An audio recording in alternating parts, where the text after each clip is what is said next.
A broken garage door cable can create a serious safety risk, making the door unstable and potentially hazardous. Addressing the issue promptly helps prevent injuries and ensures smooth operation. Garage door cables are crucial for balancing the door's weight, working with springs to prevent sudden crashes. If your garage door appears lopsided or off track, it's a clear sign that the cable might be broken. Never use the automatic opener if the cable is snapped. It can strain the system and cause further damage. Attempting to lift a door with a broken cable is extremely dangerous. The door's weight is unbalanced and could come crashing down.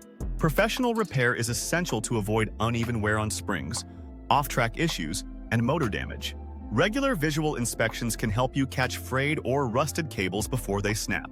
Lubricating moving parts like cables, springs, and rollers can prolong their lifespan and prevent unnecessary wear. Testing the garage door's balance by lifting it manually can indicate if the springs or cables are failing. In Flower Mound, Texas, always contact a professional repair service to ensure your garage door is fixed safely and correctly.